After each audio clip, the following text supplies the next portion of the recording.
guys, today I decided to review Please Ignore Vera Dietz by A.S. King. And this is actually my first A.S. King book that I've read. I cannot promise that there will not be a few spoilers in there, so hopefully it's not too extensive, but I will put up like a spoiler sign or a little spoiler square in the corner that will, pop up when I start to spoil and go away, so you can just mute me. With that being said, let's get started. So Please Ignore Vera Dietz is about this girl, Vera, who's been in love with her best friend, Charlie, ever since, they were young kids when they first met. And so over the years, she's kind of kept a lot of his secrets, and because he tends to get into some trouble and make some poor choices. And then he betrays her, and there's a lot of animosity between them, and their friendship kind of disappears, and they just become people who used to be best friends. And so one night when Charlie dies in really dark circumstances, Vera knows a lot more than anybody else knows about what happened. And so the book kind of goes over, the book is pretty much about Vera kind of waving back and forth whether or not she should bring forward the evidence to clear Charlie's name, or if she even wants to, because of everything that happened between them. That's basically what this book is about, and I actually gave this book 4.2 out of 5 stars because I really enjoyed the writing style. I thought that the way that the book was formatted was excellent. I thought it really kept me interested in reading, and it was really good, but there were just some parts that I wasn't too sure about. I just want to give a disclaimer. This book contains a lot of mature content, including alcoholism, domestic abuse, drug use, and personal issues like depression. A lot of the material in the book is for more mature readers, and so I would definitely recommend it for someone who is old enough to handle that. I don't want to compare it to another book, but I'd say that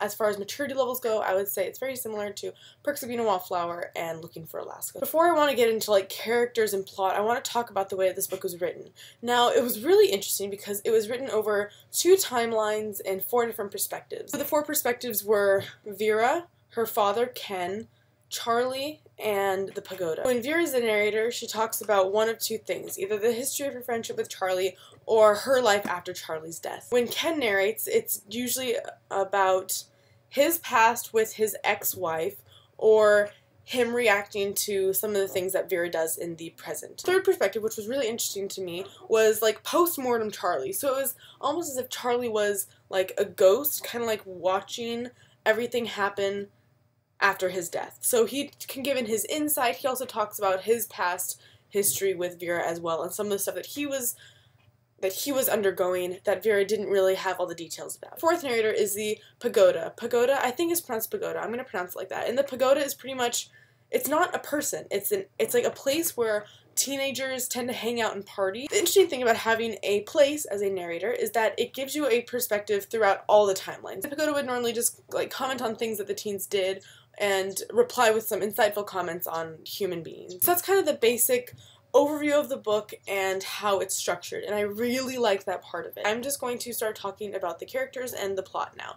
And so I think the first character that I'm obviously going to start off with is Vera. Despite the bad influence that Charlie would have had in her life, she really stayed strong in what she believed. I guess she did make mistakes, like any teenager character in any of these books makes mistakes, but she stayed true to, I guess, mostly what she believed. Like, she didn't make some of the same poor choices that Charlie did. The next character that I want to talk about is Ken Dietz, Vera's father, and I think that he got a lot of cred from Vera because I think he's a very caring father who really just wants the best for her. Whenever he was like that, it was for her own safety, because as teenagers, we tend to think that we're immortal, and I think that's something that often comes up in our lives. I think a lot of the things that he went through in life, he was able to tell Vera, and he was really trying to explain to her and help her. He just really wanted what was best for her. Spoiler section. This is just a minor plot point in the book that I wanted to talk about, so spoiler. I think that his general advice to just ignore anything that's wrong was not good. I don't think that that is a right way to live. I think it sets a really bad example for Vera, because he's just essentially telling her to ignore her problems and just hope that they solve themselves, when really that's not how life works. You need to solve your own problems. I don't know.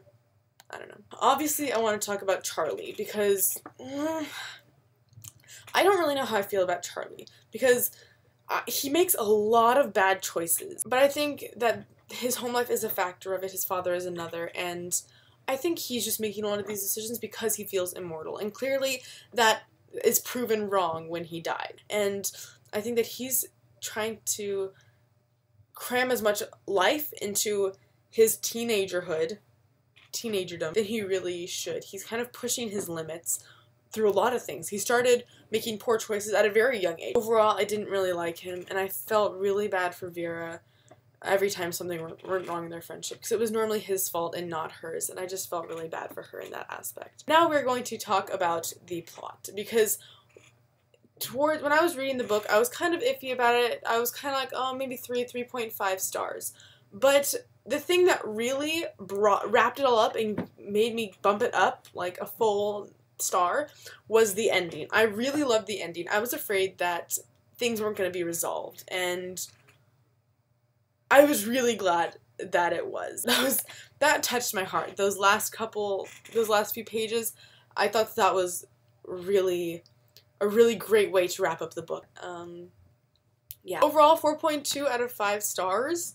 I really enjoyed the book. I mostly just enjoyed the ending, because there were some parts of the middle section of the book that I was just kind of like, oh, okay. Overall, the ending was what really did it for me. I really liked that.